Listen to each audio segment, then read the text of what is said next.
So this is a really important week in astrology, not just because we have the Pisces full moon lunar eclipse and a Mercury Cazimi, but because they're happening in the same day.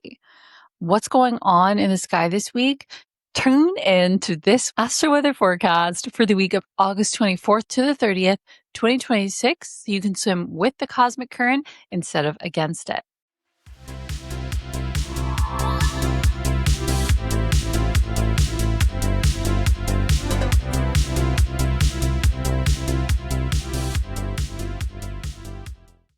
What's up, everyone? For those of you who don't know me, hi, I'm the Astro Mama. I'm a board-certified psycho-spiritual life coach, a certified professional astrologer, and a real-life mama. And I bring the cosmos down to earth to help ground deep feelers, creatives, and mystics with astrology forecasts, events in San Diego, California, as well as personal readings with people all over the globe. It is an honor to get to practice, teach, and utilize this medicine to co-create with what's happening in the sky above us and to help just make your life feel a little more easeful and more flowy. Astrology for me is a tool to connect more deeply to yourself, to your karmic patterns, your challenges, as well as your light aspects and your gifts, to connect more to the world around you through global astrology like we utilize in this practice, and to connect more to people on a soul level through studying and knowing their charts as well as your synastry and the cosmic conversation that occurs between you and them or yourself within a group of people. On these forecasts, I take it day by day, transit by transit. I do skip any transits that I feel are not major. That doesn't mean that there aren't things going on. The cosmos above us are always moving. However, for the sake of time and also for simplicity, I focus on the major transits. I like to watch these forecasts at the beginning of the week, on the days where the major transits are happening, and sometimes at the end too, to just kind of put a little nightcap on the different experiences that could have been present for you and to use some reflection. I am also a coach, so I do invite reflective questions. I do challenge at times the potential astrological alignments and the ways that you can work with them, because really astrology is supposed to be a tool to empower you, not to instill fear or anxiety. We are not doing that here. We've got enough things going on in our world that are making us all anxious, and let's not let astrology be one of them. There are timestamps below, so feel free to utilize them to arrive to the date that you are most interested in at the time of your consumption of this forecast. Welcome to Tuesday, August 25th. The moon enters Aquarius today at 2:02 a.m. Pacific time. This gives us a sociable, humanitarian, and innovative energy. Personal growth doesn't really mean anything without community contribution. We did not incarnate on this planet to be alone for our whole lives. We came to be in connection with each other. Otherwise, we would be in some sort of environment where you're born into like a pod and you just live by yourself your whole life and then you die alone. Like, that's a miserable life. Many of us one of our biggest fears tends to be being alone. And some of that you might need to go to therapy for. But some of that I do feel like is really ingrained in our beings because we are community-oriented mammals. Humans are meant to be in community with one another. When the moon is in Aquarius, which rules the 11th house of friendships, communities, social media, and humanitarian issues, there's this incentive to align more with the truth of how can I take all that juicy inner work I've done on myself. How can I take all of my successes and also the pain that I've been through, and how can I bring it into a platform where I can be in community with other people who may or may not even be going through the same thing, but can at least witness me within it. And I can then in turn witness that other person through what they're experiencing as well. This is really a good 2.5 days when the moon is in Aquarius to reflect on your relationship with community. Later on at 4:04 a.m. Pacific time, Mercury enters Virgo, where it will be moving through until September 10th, 2026. Mercury is at home in Virgo.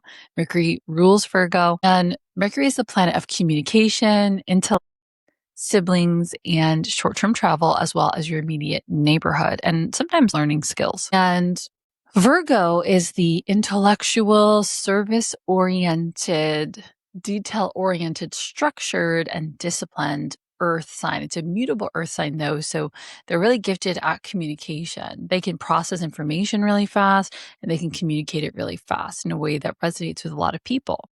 This is a great time for my deep feelers, creatives, and mystics to publish a book, to share a podcast, to allow whatever it is that you've been working on, any type of creative project, especially if it involves communication, to be revealed. It could have a little bit of extra juju, a little bit extra la la la associated with it. And it's also a good time to learn something new and open your mind to different points of view through our communications with people in our mini community. This weekend, I did mini readings at the Shore and Sage Market in San Diego. And I had this guy come to my booth, and he's an AI wizard. He has been doing it for the last 20 years. He said it's been interesting to see how at the beginning of his career, this was seen as kind of like a weird, quirky thing. And now he's getting invitations left and right to teach, to speak, to do projects for people with AI. I'm not an AI girly. I've been very vocal about that.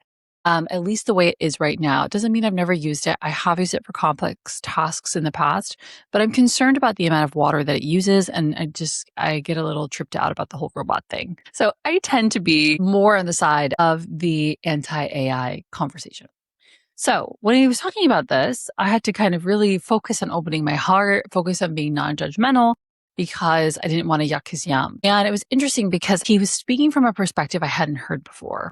He was working with some big projects around climate change and all these things using AI, which was interesting because the way that I had been informed about it, it was that it was hurting the environment. But it's interesting to see somebody utilizing it to improve the environment. And he was talking about how a lot of what motivates him with the evolution of AI is the ability to reorient your time into what really matters and to improve the earth through fighting climate change and things like that. And that was really interesting. He definitely gave me a perspective to think about that I hadn't really thought about before. It was so Mercury and Virgo. We were in our local community. We were having a conversation with each other, and we were having it about skills and the different knowledge and wisdom we've acquired. It's important for us to share information with each other, to share our perspectives with each other, and to honor and hold the perspective of another person. And that will come back when we talk about the Mercury Cazimi on Thursday. This is also a time where we look at communication and learning from a pragmatic lens. You might want to make a spreadsheet or make a poll or something like that when it comes to what it is you're creating or the conversations that you're having. Now we're going to fast forward to Thursday, August 27th, and today we have a Mercury Cazimi at 10:03 a.m. Pacific time. The Cazimi happens when a planet is within the heart of the sun, meaning that a planet is conjunct the sun within 1 degree, which is a very, very, very tight conjunction. Imagine that day that planet and that sun are almost like swallowing each other. And the themes available of that day are almost becoming the planet that is in the Cazimi with the sun. This is happening at 4 degrees of Virgo. There's a system called the Sabian symbols that was channeled by an astrologer and a psychic, which gives a visual aid or illustration to each degree of each zodiac sign to help with learning, channeled messages, embodying, and understanding astrology.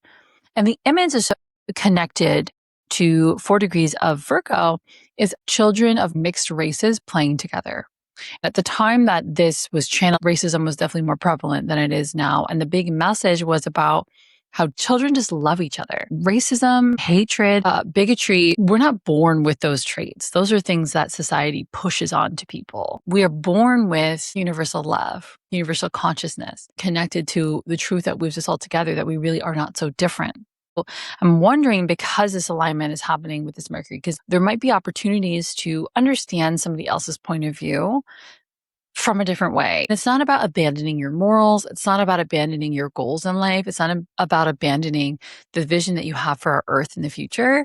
It's just about recognizing that we came here to be together.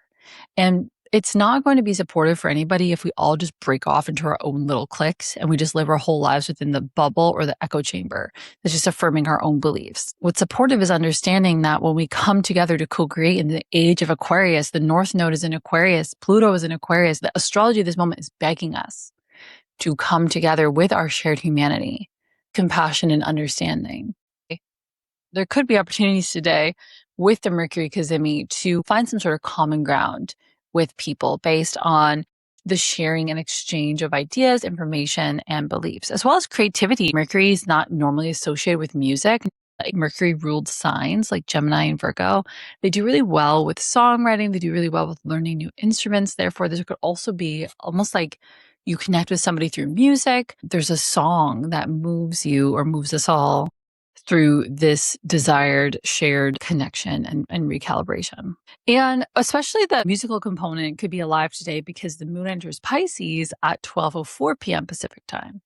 When the moon is in Pisces, this is a 2.5-day cycle where we tend to dream a bigger dream. We tend to be more intuitive, more empathetic, more psychic, and more creative. Pisces' modern ruler is Neptune and its traditional ruler is Jupiter. Think about these energies merging together. Jupiter is the planet of luck, expansion, abundance, and faith. Jupiter asks us to dream a bigger dream, to expand our horizons of what's possible, to travel even to new locations, and to share ideas, and to think outside the box.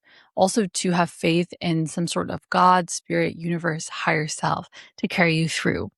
And also generosity and abundance as well. And expansion. Neptune is the planet of creativity. It's the higher octave of Venus. It's creativity, it's love, it's empathy, it's compassion, it's transcendence, it's connecting to other realms, connecting to unseen forces or beings and all of that. Neptune also blurs boundaries. What happens when people are creating beautiful music? They're in this flow state. Think about your favorite musician. I'm thinking about Tosh Sultana right now. Every time I watch one of her sets, I have not seen her live yet. I've always wanted to, but it hasn't panned out. What a brilliant artist. Watch one of her videos on her YouTube. She does these loop sets, and you can just see that this woman is channeling the divine. She is so in her flow, and the music she makes, every little crevice of it is just so beautiful. It's good music to dance to or do yoga to or something. If you're into movement, the musicians we look up to, the music we love is created from this place.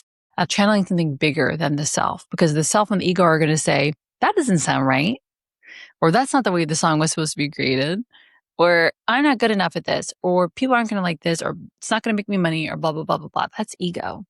But soul is like, I'm just going to express because I want to.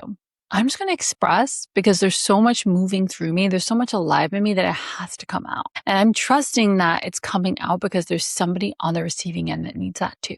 Tonight, at 9:14 p.m. Pacific time, we have our full moon lunar eclipse happening in the sign of Pisces. We could be called to release, to shed, or detox any thoughts, patterns, habits, or even plans or relationships since the solar eclipse on August 12th that were revealed to you that are no longer in alignment with your soul and where your soul is evolving. Most people don't like eclipse season. Some people do. Most people feel a little confused. Most people feel a little disillusioned. Most people feel a little chaotic. Some people even get sick. Some people can't sleep at night. Some people are sleeping too much. It's eclipse season. This is the accumulation point of this particular eclipse cycle where we are being asked, what is it that is ready to be released? First, tune to your emotional worlds. Let's use our heart as a compass first, always. What is your intuition telling you? And if you want to use astrology to help back that up, give you a little bit more of proof or confirmation, you can look and see where you have 4 degrees of Pisces in your natal chart. That will help align with the area of your life that you could be feeling this most. If you have 4 degrees of Pisces in your first house, you could be called to release old identities. If you have 4 degrees of Pisces in your 7th house, you could be called to release a business partnership, a friendship, or a romantic relationship.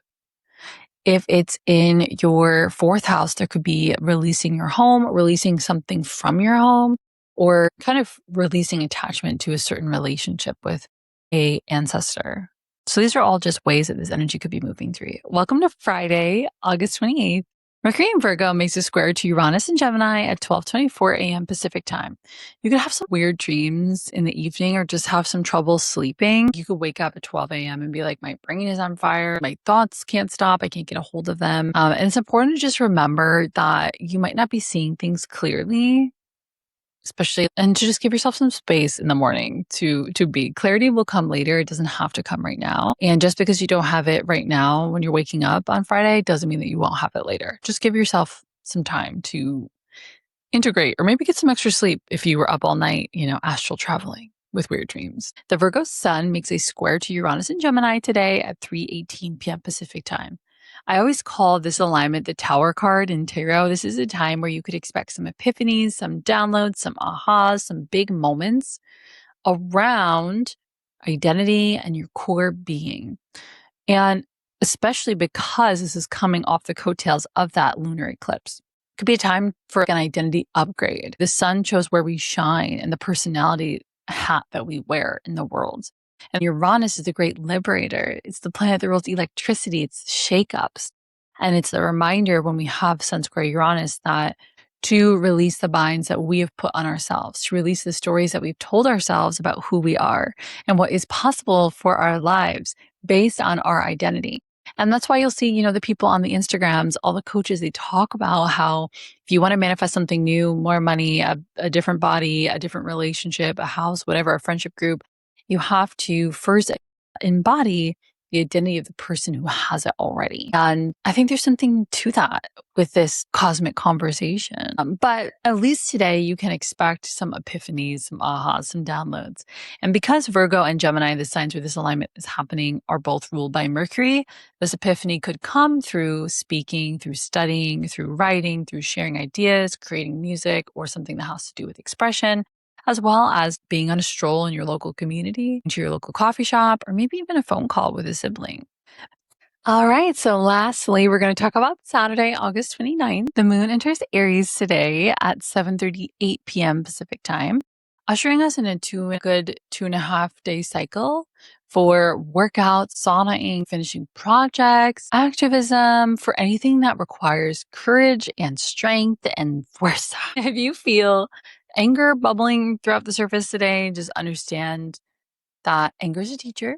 Usually when we feel angry, a boundary was crossed by another person onto us, or we could have crossed our own boundaries. I feel like we talk a lot about boundaries in our world today when it comes to how to set boundaries with other people, but we forget all the boundaries that we set with ourselves and break. When you say, I'm going to eat healthy, or I'm going to not eat as healthy because I need to relax a bit, or I'm going to relax more, or I'm going to work more, or whatever that is for you, and then you don't do that, you're breaking a promise to yourself, and you're also breaking your own boundary. And boundaries help shape who we are through our identity. This week, there was a lot about identity and going back to who am I? Who am I becoming? And what am I releasing that's no longer serving me under this lunar eclipse cycle? And maybe with the Mercury Cazimi, how am I expressing that out into the world? What conversations do we need to have? And maybe with the moon entering Aries at the end of the week, how can I really allow myself to move towards this new identity?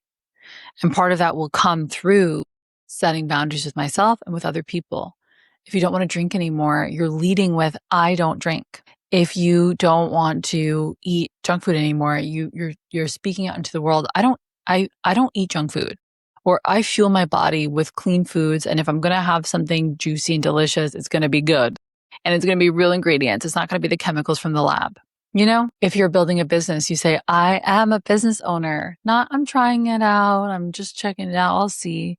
Even if that is true that you are just trying it out, don't lead with that. Own what it is that you're doing and know that you're so loved and supported. That's your Astro Weather forecast for the week. Let me know in the comments below. Did that resonate with you? This is the last week of my 20% off sale until September 1st. If you go to the link below and you take my Grounded Mystic quiz, you'll get 20% off your first reading with me. The quiz will pair you with the best reading that I have for your phase of life, and you'll get a free tarot pull as well. This does expire on September 1st. Your reading doesn't have to be done by September 1st. You just have to book it before then. I'm sending you all so much love. And lastly, if you're in the San Diego area and you would like to hang out in person, you can join me for the 11th House Women's Astrology Circle. This is a monthly circle I'm hosting at Lavande Vitality House in Bird Rock, the first Saturday night of every month from 5:30 to 7:30 p.m.